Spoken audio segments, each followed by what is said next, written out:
what if I had tried? Right. Yeah. You know what I mean? Yeah. Don't let the what ifs be what ifs. Yeah. Go chase your dreams today. What ifs can sometimes okay, for myself, what ifs drive me insane actually. Quite Me too. Yeah. I will always wonder what would have happened if I hadn't done that thing. Yeah. Right?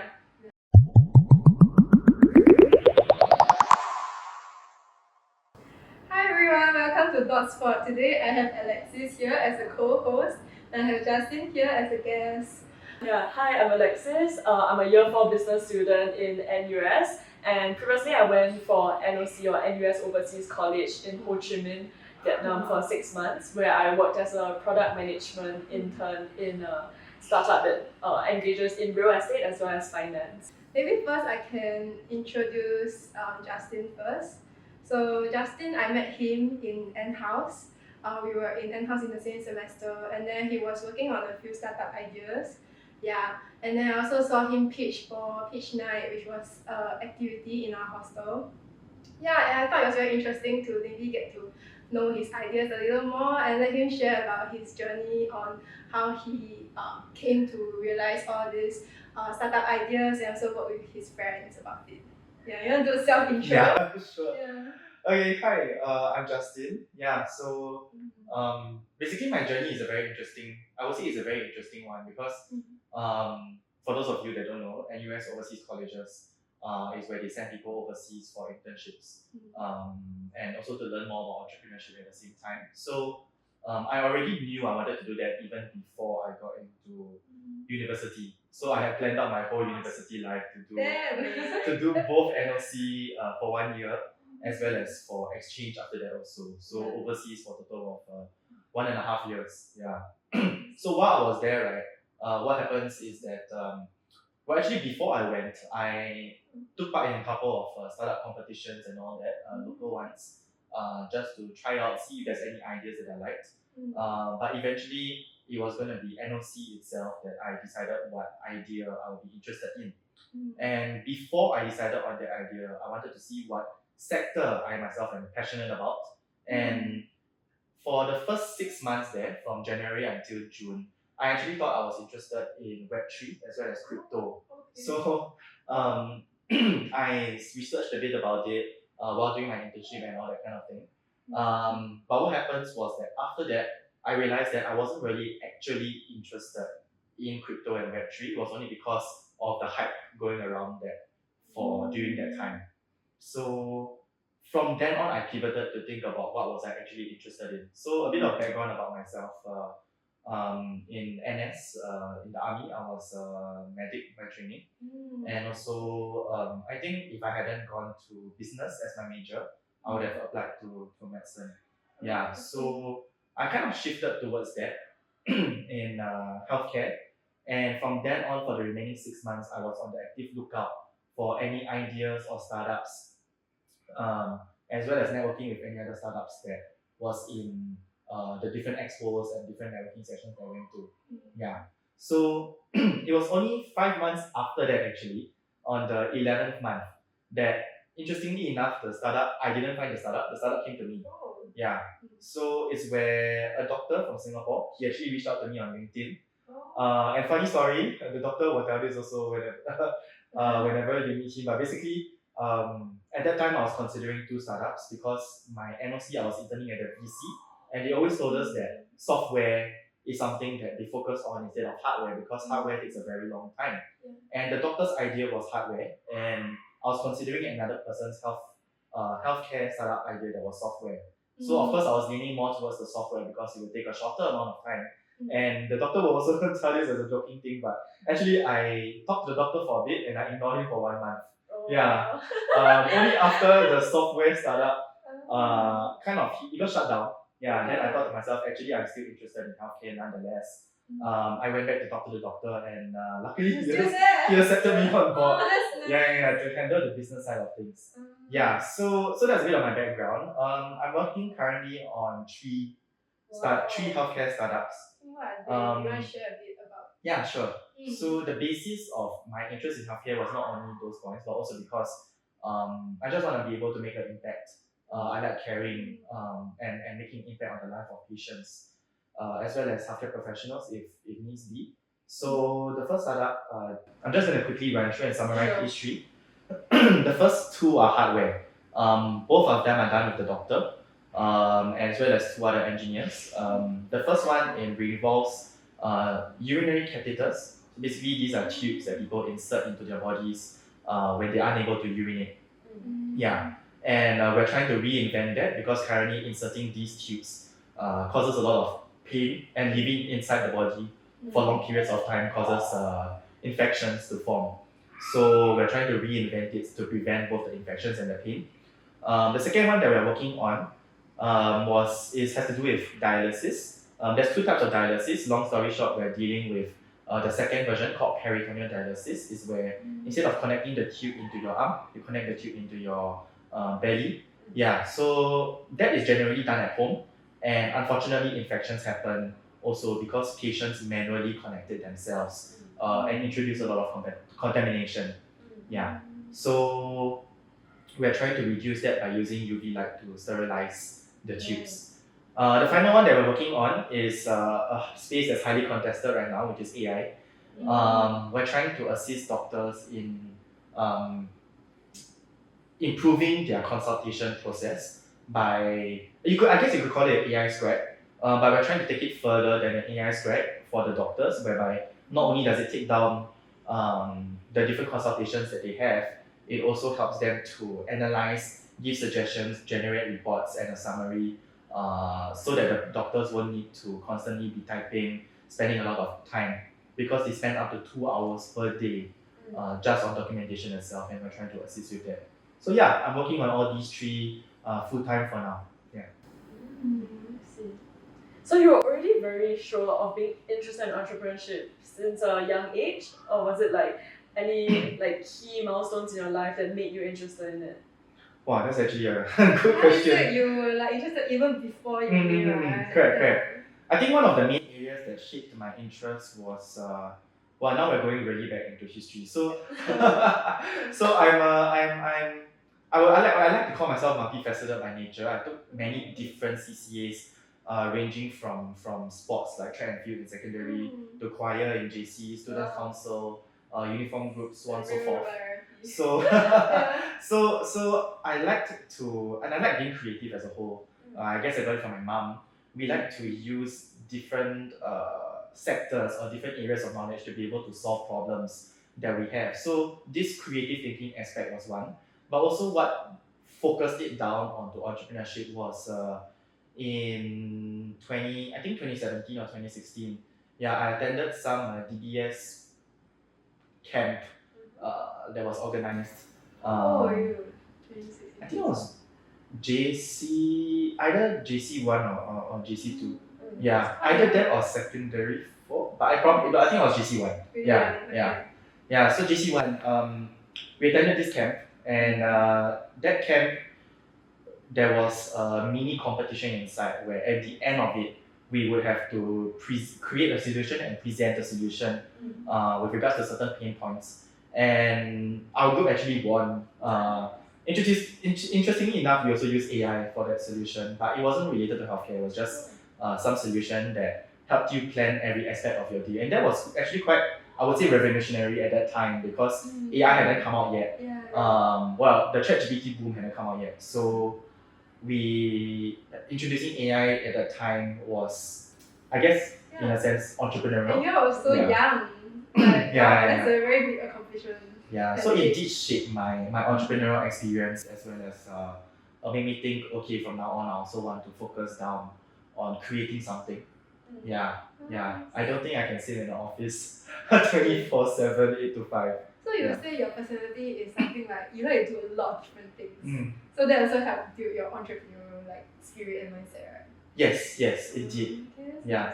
I think doing a lot of things is useful because you get to try out a little bit of everything, and sometimes you never know, something from another area helps you in solving an issue in one area. For instance, there's this K-drama I watched last time, long time ago, called 𝙤𝙤𝙤𝙧𝙨. Yeah. Has to do with cooking. Okay. Yeah, but it was a cooking person that went and became a doctor.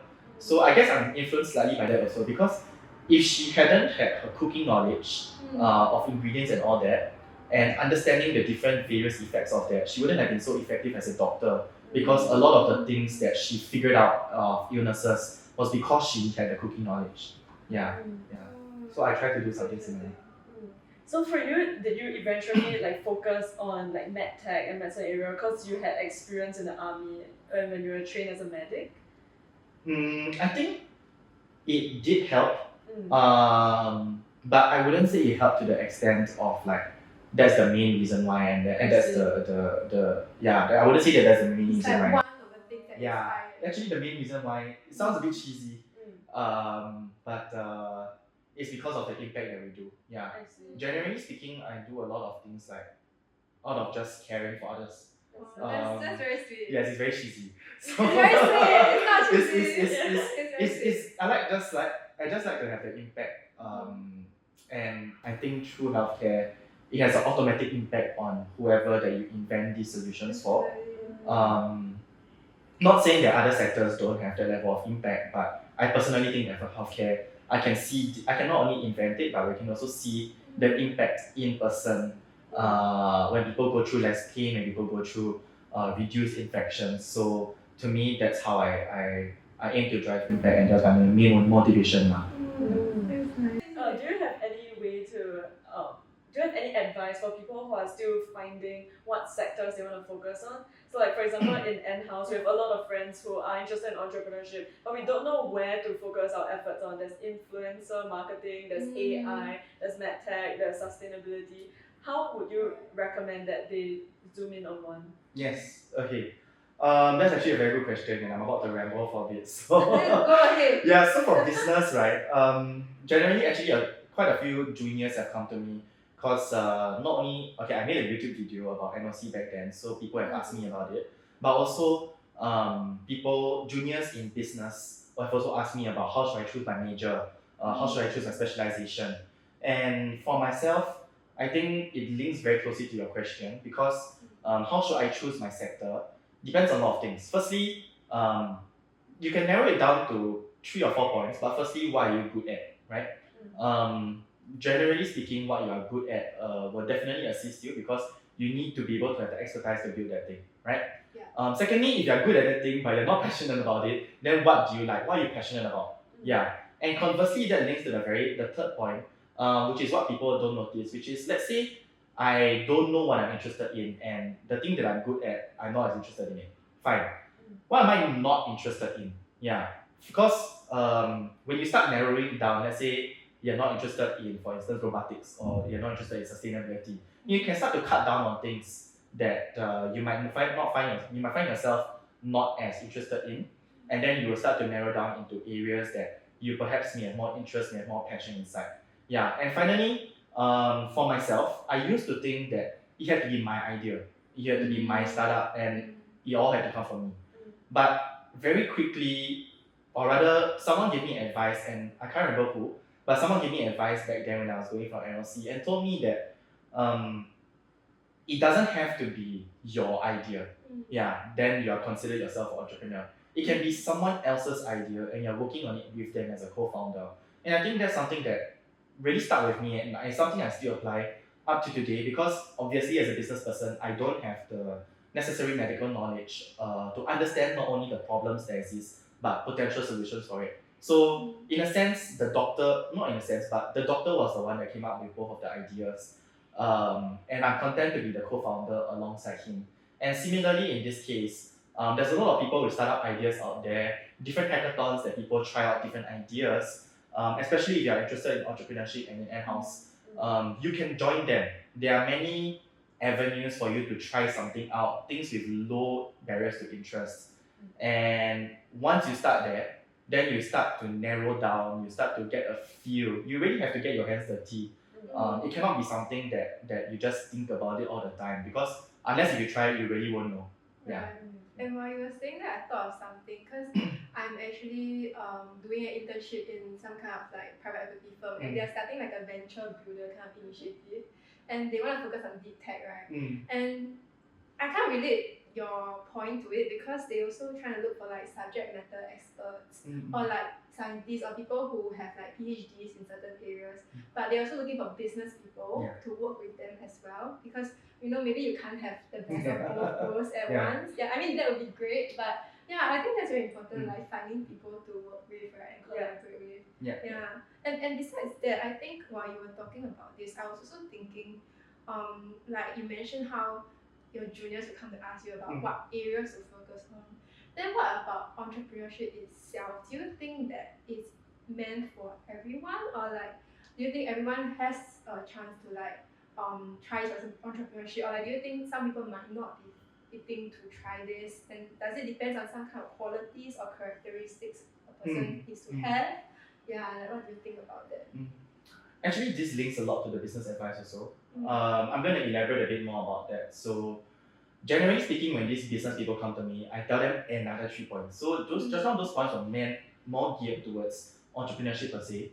But for business as a whole, when you're trying to choose your major, when you're trying to choose your specialization, these kind of things, what future work should I go into, it's very linked to your point. I think one more thing is that why I mentioned this question is also, how people, maybe they are interested, but they don't know, is it for me? Because maybe when I grad, I want to have I don't know, if you want stable income. They might they might think like, oh, actually, should I even pursue this? Maybe I'm not suitable for this route. I think some people might have this kind of concern. There's a lot of opportunity cost, given that a lot of people have internships in like very big companies nowadays.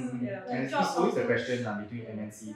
So when these people come to me, I tell them another 3 things, which is also very linked to this, because firstly is what do you want? That one is very common, right? And also conversely, if not, then what do you not want? But the second point is, what are you willing to give up? What are you willing to sacrifice? And a lot of people don't actually come and when they're thinking about it, they only think about what they want or what they don't want, and the most they don't think about what they're willing to sacrifice for it. So there's many ranges. You can be willing to sacrifice passion for money. You can be willing to sacrifice money for time. You can be willing to sacrifice time for energy, and so on and so forth, and many other variations of this. So when it comes to entrepreneurship specifically, in my case, unfortunately, I've sacrificed money for passion. To elaborate a bit more, I've decided to give it about half a year more for the current startups I have, because you must have not only dreams, but you need to have grounded, realistic execution in pursuing those dreams. And those grounded, realistic execution must come in the form of, for instance, setting realistic goals, right? So I have set out certain goals. For instance, for one of them, I must have an actual prototype by the end of June this year. So long story short, if I manage to hit 2 out of 3 of those goals by the end of June, I will still continue and full-time on this. If not, then I will go into MNCs. So to answer your question further, what are you willing to sacrifice? So entrepreneurship, I think, is also about whole nature versus nurture thing.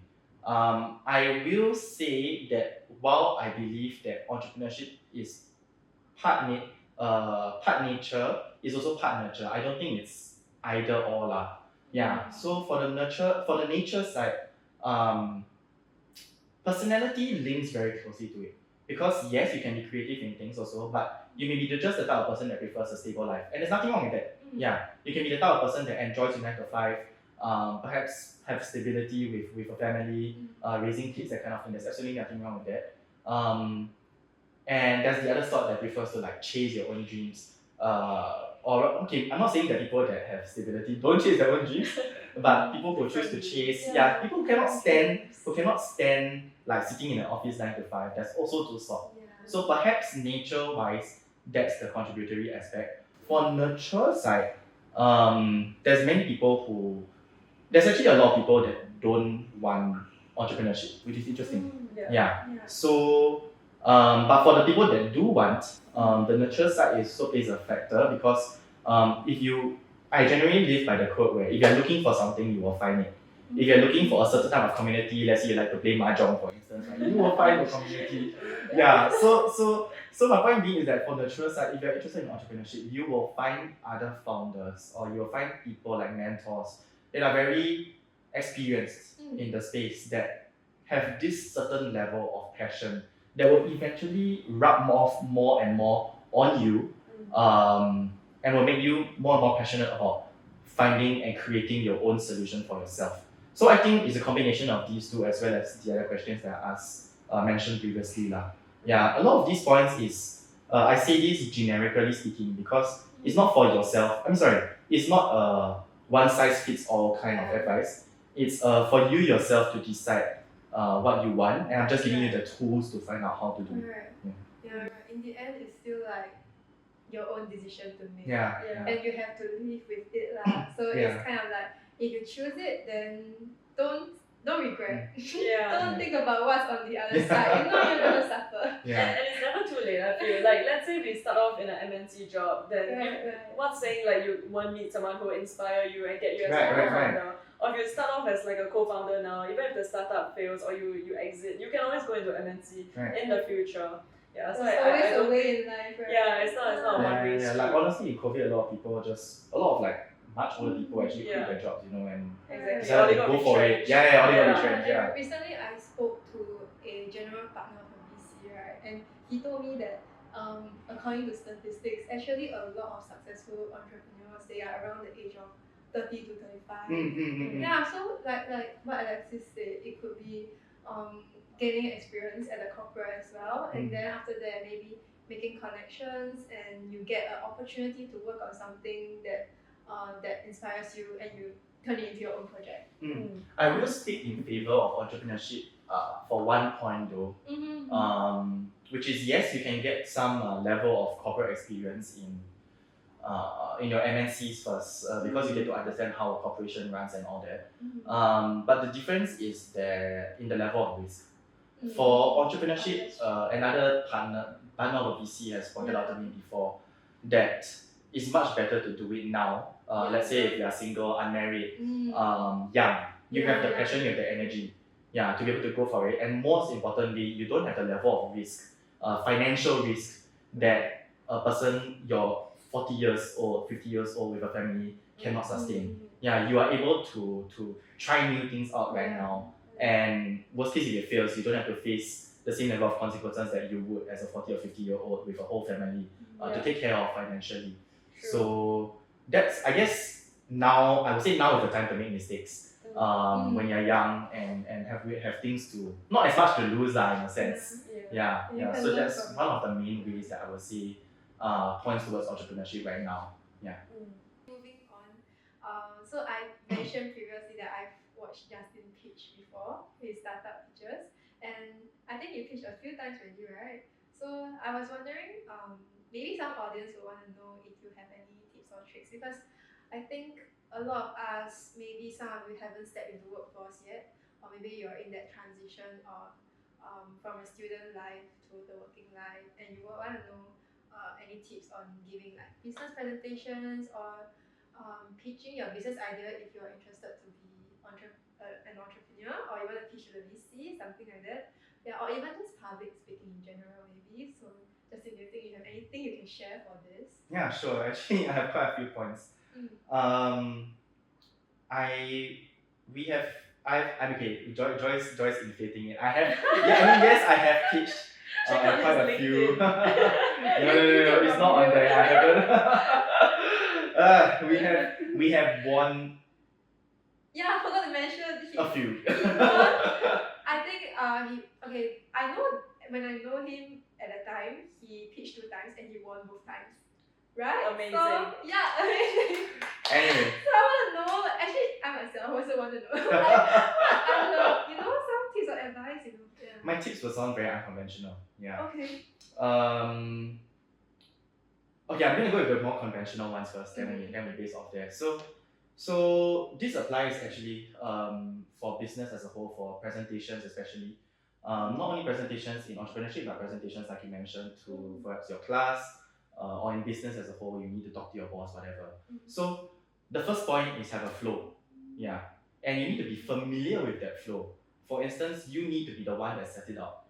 A lot of the time, people set up individual slides. Because maybe they did it as a group project, they did it one by one, or they did it at separate times, or whatever. They tried to cover the teacher's rubrics and all that. And then they failed to realize that the flow isn't really cohesive.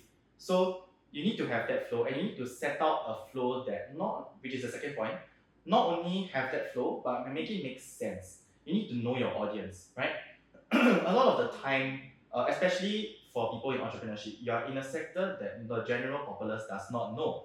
For myself as a health tech person, a lot of people don't know the different things that we're trying to solve. For instance, if I tell you right now, you're trying to solve CORTI, what does CORTI stand for? I have to say catheter-associated urinary tract infections, and even then you might only understand the urinary tract infections part of it. I still have to explain what a catheter is. So I actually spend a good deal, let's say a pitch is 5 minutes, I actually spend about 2 minutes of it just talking about the problem itself. Because the people that are listening to you, whether it's in a pitch or whether it's in a presentation, they need to understand that this is a problem that needs to be solved. Because if they cannot get behind with you on either the background of the problem, the context, or the problem itself, then you've lost them already. Yeah, there's no need for your solution. You don't have to prove to them anything because they just don't understand why this is something that needs to be solved. And similarly goes for presentations also. You need to show your boss that this is something that needs to be solved. So then from then on, actually I'm just talking about the flow already at this point. You move from problem into solution, right? You see the solution does this, and often it's very simple when at the start you say I have this problem, and this problem is broken up into A, B, C, right? 3 points is normally the best. And then the solution solves A, B, C, right? It gives a very good cohesive link. Yeah. And then after that, you can move on and talk about, for entrepreneurship, things like business model, scalability, so on and so forth. But the whole point of it is to have a flow. People need to understand I'm going from here to here to here, and there's a link throughout the entire way. Yeah. So this is more of the conventional advice. The flow is very important, and oftentimes it helps if you have built that pitch deck yourself, or at the very least run through it before. You need to know what's coming up so that you can have a good flow and link to the next point. You can use a lot of connector words like furthermore, on top of that, also. Those help, the little things help also. The unconventional advice I have is in the moment itself, right? You will notice that throughout this entire podcast, I've been using a lot of hand gestures, and personally, it helps with emphasizing your different points. And it helps also, let's say I'm talking about pitching, I'm trying to demonstrate an idea to you. Let's say I'm saying connecting two tubes together. I will literally do something like that. I want to like connecting two tubes together because it helps you to understand what I'm talking about, right? The actions have to link to the words, but also you shouldn't force it lah. A lot of the time, like if after a while when you get more natural at it, you will understand that there's certain ways in which things link, right? You can see how I'm doing this kind of thing. Yeah. So hand gestures is one. It helps you to emphasize your point. But another major unconventional point that I talk about that I've actually gotten scolded by fellow groupmates before is try your best to have a sense of normalcy. What that means is that for some of my closer friends, they will notice that as it gets closer and closer to the time that I need to pitch, I'll be acting completely normal. I'll be, for instance, playing on my phone, playing a phone game, or continuing to text, like nothing is different. It helps in calming your heart rate. Calming your heart rate. Because what happens is that a lot of the time people panic. And I myself panic. I will admit, I freely admit that before going out on stage, I get sweaty palms, I get extremely nervous. The only way for myself the only way for myself to pretend that everything is the only way for myself to be able to do a good pitch is to pretend like everything is normal. You trick your body. I fake it till I make it legit. I will be playing phone games. I'll be pretending as though I'm not about to go up and pitch. I'll be doing everything I can up to the point where I pitch to pretend that everything is normal, because it really does calm me down and help me understand that I would rather trick my body into understanding that this is just another day, right? There's nothing gigantic about this. I've done this. I've done it multiple times before. I can do it again. It's very easy. There's nothing about it. It's fine. And treating and I guess the last point I have is treating them like your friend, right? You wouldn't have as much of an issue. You wouldn't have as much of an issue if the people that you're talking to are your friends, right? So you can feel free to bring humorous stuff, crack jokes with them, add in little quips like, oh, if you didn't understand what that meant, or like, oh, sorry, I made a typo, or not typo, but I pronounced something wrong, no worries about it. That kind of thing. You bring a light-hearted viewpoint to the interview, to the pitch. And maybe in professional settings that might be harder compared to pitches. But even then, if you are at ease with yourself, the people that you are presenting to will be at ease with you. Because a lot of the pitch itself is not the pitch. It's not about that moment itself. A lot of the pitch is actually the behind the scenes work you have done to prepare the flow, to make sure that your deliverables are on time, to make sure that your presentation goes smooth and that you are familiar with it. Only then, backed up with that knowledge, are you able to go to the pitch and say, I have this, I have that, my solution is this, and I can solve the problems. Yeah. If you haven't done that background work, then you can be jolly well sure that you'll be much more panicky because you don't know, the words just don't come to mind. Yeah, you're unable to substantiate your points as well. Yeah. Really good advice, and I also think I also agree with the humor part because personally I love just being humorous, and even for I might not have done as many pitches, but even for like my end of internship presentations, I try to like build some kind of like rapport with the managers, the HR, and just like crack jokes. And I think something important is also researching about the people who are going to judge you, the panel. So you can ask people who have pitched to them before whether they are more chill, and so you know like how far you can take your humor, because some people will see it as being disrespectful and unprofessional, but then there are those who are like very chill and they'll joke with you. So I think like researching about not just their tolerance but also their interest in, like for example in your sector, in different things is very important, so you can like change your pitch to really appeal to them directly. Yeah, definitely. Understanding your audience is crucial. For context, Alexis actually moderated fireside chat, right? Oh yes. Recently. So that's I think that she's sharing from experience also. Not just fireside chats, but also I guess in business school we have a lot of like presentations. Pictures. So we really have to go and like explore what our audience enjoys, what will appeal to them, how to like capture their attention, and also besides the whole flow that you mentioned for the pitch, I think it's also important to start off with a hook that will get everyone's attention, especially when the judges have been watching like more than 10 pitches a day. So could you share a little bit more about the goals that you have set for this 6 months and how you're going to decide at the end of it whether you'll continue pursuing this entrepreneurship journey or go with MNC as you have mentioned? Okay, I'm going to tell a bit of a story also with regards to this. I'm going to bring in a bit about hardships also because it has relevance to this story. Yeah, so when we first started this, in order of how new each startup is, the first one about urinary catheters has been the one we've been working on for the longest amount of time, ever since December 2022, around there. Was this with the doctor you mentioned? This was with the doctor, And when we came back in January, when I came back from NOC in January, we joined this competition called Unicorn, which was in collaboration with Tiger Lodge, which is Princeton University's entrepreneurship club's annual pitching competition. And for that competition, we actually, to our major surprise, given that we had no progress yet, existing for only 2 months, we somehow won first place.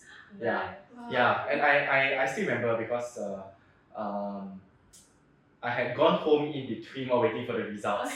and then my friend called me back, and you have to be here, like when he was the organizer. And I was like, why? But I was like, okay lah, I was coming back for the results. But he was panicking and I suspected already. I never expected it to be first place lah.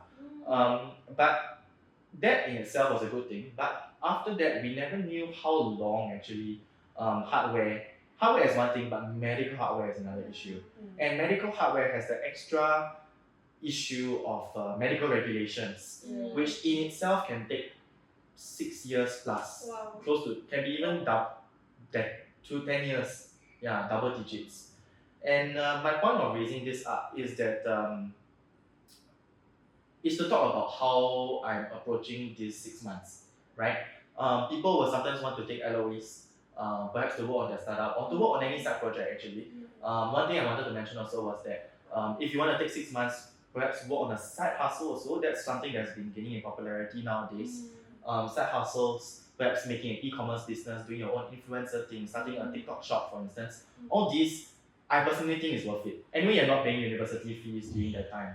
So better to do it now than when you have much more to lose when you're married, for instance, or have many other people to plan for, like parents, for instance. So coming back to this point, we were, I guess, a bit too elated at the start because of that win. And we didn't realize the amount of time it would take, not even for medical regulations, but also just the whole prototyping process. Because just nice, one of our engineers had left to do his PhD, and we kind of struggled for a while because a lot of engineers already have a stable job. They aren't really looking to do entrepreneurship. So hiring is another issue that people typically face. Coming back to the 6 months, for myself, it took me a while to decide on this. Firstly, is the amount of workload that I would have, right? I think that one startup on its own, the first one, the Union Capital, wasn't enough wasn't enough workload to be considered full time because I think it was still in the prototyping stage. So as a business person, I can only do my best, like maybe perhaps sell it but I can only sell it to a certain extent given that we haven't actually created the finalized version of the prototype. And the same thing goes with the number 2, which is the UV light thing to sterilize tubes. We are also still in the process of creating the prototype. So, but it was the addition of the third one, which is the AI transcription software, that made me think, okay, workload wise, I'm able to handle all 3 at one go, because each of them doesn't comprise a full-time job. So workload is one. Second one is money, right? I guess, like I mentioned just now, I sacrificed money for passion. I think it is important to, like I said, maintain a sense of realistic, grounded execution, right? And with that realistic, grounded execution, you need to understand that that also comes in the form of salary. So you cannot put yourself in nothing the entire way. That doesn't make sense. You need to give yourself some level of perhaps allowance. So should I share this? Yeah, I don't mind sharing this, but I pay myself around the same amount of I pay myself around the same that as though I'm on an internship. Yeah, because startup founders don't pay themselves a lot. All the money goes to the startup. Yeah, so that's the money aspect, and that's how I'm surviving for now. It's not a lot, definitely, but it's how you survive, lah. Yeah, well, because you cannot pay yourself 0, and you cannot pay yourself like 5,000 or full-time actual job pay, unless if you happen to have the funds to do it. If you have the funds to do it, you should be already working on it full-time because you would have already raised a lot of money. So workload is the first one, money is the second one. So where should I? So whether or not I should take an LOA, right? Some other considerations with regards to taking an LOA is the goals that you set, right?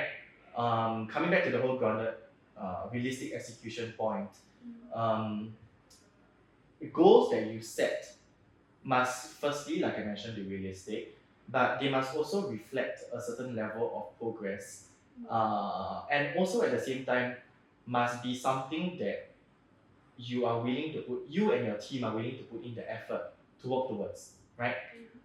Commitment may not be shared by yourself. The commitment to the startup or the commitment to whatever LOA project that you're working on, sometimes or a lot of time does not depend on only you. What if your co-founders are working full-time also? How are you going to balance that? Or what if your friend, is not willing to put in the same level of effort as you? So goals need to be measured not only based off your own commitments and passion, but also the people that you're working with. And for myself, the goals that I set was after discussing with a team that had people working full-time currently. Yeah. So for the first one, I guess I can share. For the first one, we're aiming to get into an accelerator, right? Hopefully, or at least, even if not an accelerator, we get into a grant that gives us the funding that we need to push the prototype further. Either one is fine. For the second one, like I mentioned, is to build the prototype itself.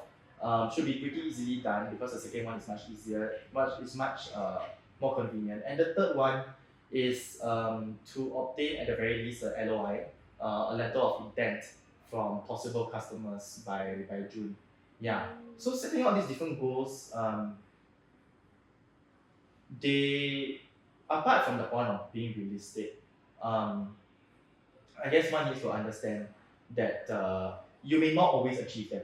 I stand to face the possibility that not Not even talking about 2 out of 3 goals, not even talking about 1 out of 3 goals, maybe none of the goals will be accomplished, right? So coming back to the point I made long time ago, just now, about how when I'm advising business people is what are you willing to sacrifice? And I think giving up 6 more months to, at the very least, try this is worth it, because it helps myself to understand what it's like to work on this, and also I would rather have the question answered of what if I had done it, then by the end of my life be like, oh, what if I had tried? Right. You know what I mean? Yeah. Don't let the what ifs be what ifs. Yeah. Go chase your dreams today. What ifs can sometimes okay, for myself, what ifs drive me insane actually. Quite Me insane. too. Yeah. I will always wonder what would have happened if I hadn't done that thing. Yeah. So yeah lah. And there's actually a lot of other benefits to it. When you work on these sort of things full time, you're also giving yourself more free time and energy to work on many other tiny projects you might have, right?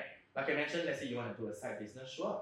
Yeah, but a lot of things that people haven't done yet, especially as they're transitioning into adult life, is, for instance, clean your room. Sorry. Yes, I took 3 full days to clear my room that has not been fully cleared ever since secondary school. Oh my god. As in, I wouldn't say it hasn't been cleared, but I had a lot of stuff left over. Yeah. So I just emptied out everything like a Marie Kondo style and go through everything, throw a crap ton of stuff to recycling. So I'm just giving an example. There's confirmed a lot of other things that you yourself or the audience might have of interest, perhaps musical instrument, learning a new language, whatever, Duolingo, so on and so forth. Fitness as well. Yeah, fitness as well. Taking care of Yeah, that you wouldn't have the energy and time for if you hadn't, if you had gone full time now. Because to be honest, we all know it. Doing full time, traveling there, facing office politics, and your full time job takes up a lot of physical energy, but mental space at the same time, and you don't have the level of creativity and headspace to be able to focus on these other side projects, that you want to do. I mean, it's possible for you to do them more in uni also, but I guess it depends on your course also lah. For myself in business, it could be tough lah. Sometimes it could be tough. Business Internships as well. Internships as well. It's like internships, I would say. It's the internships that get you. It's quite tough. Yeah. And I think it's like kind of an endemic issue in Singapore. How we, since young, we've always been like chasing grades. Then after that in uni, we chase internships. Then we chase like a good job, chase promotions. So we have this like feeling that we always have to be productive. And I think it's good that you mentioned, learning instrument or language. Things that may not translate to income. But life isn't just about earning money. Even his entrepreneurship dreams are also driven by the wish to help other people. So I think there's really deeper meanings to life rather than just like doing it for the money. And for a lot of entrepreneurs, they're doing it for the passion too. Like if you really want money, there's a lot of like banking jobs, there's like high earning industries that we can like strive for instead. Yeah. So I think having that good balance and making sure you don't burn out is also very, very important. I would definitely advocate for it always lah. But like I think if there's really one point I want to drive home, it's about grounded execution and realistic dreams. Instead of just thinking, perhaps I'm going to hit 5 million in revenue by June.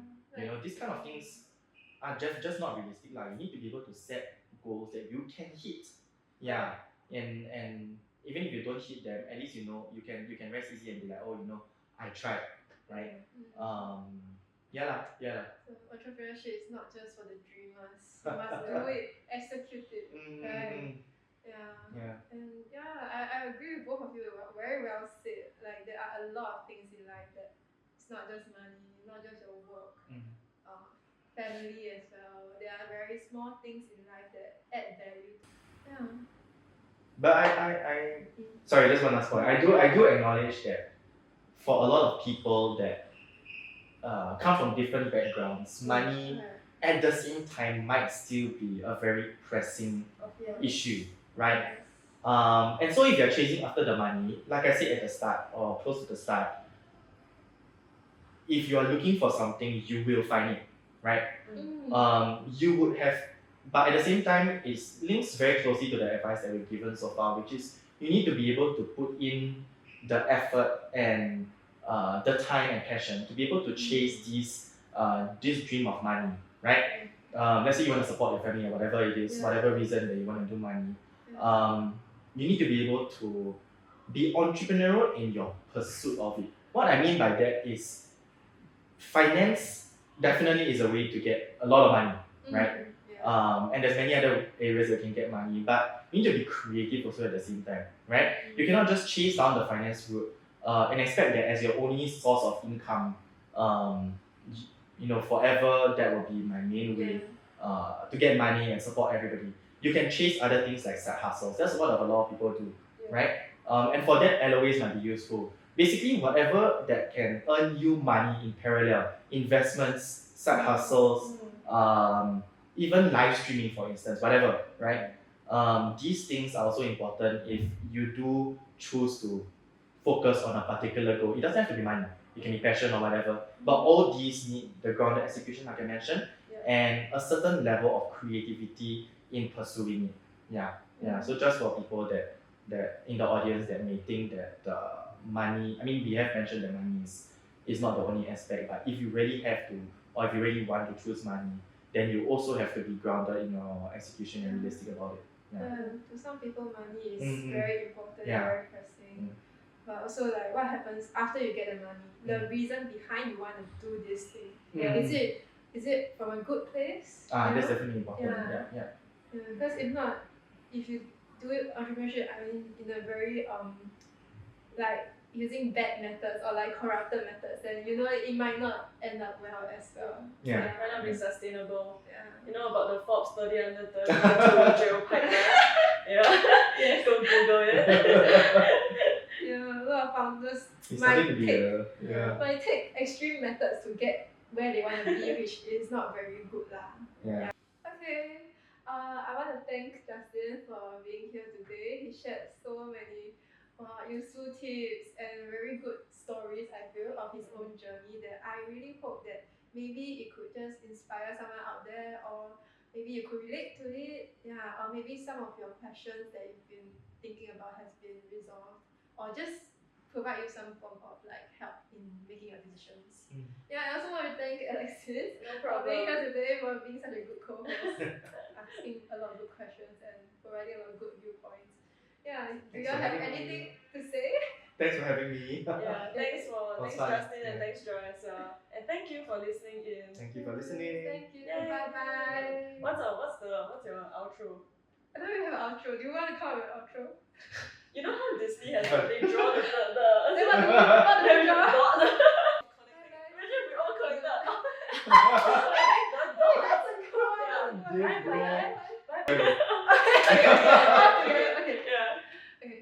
Bye bye, and stay tuned to the next episode of Connecting the Dots.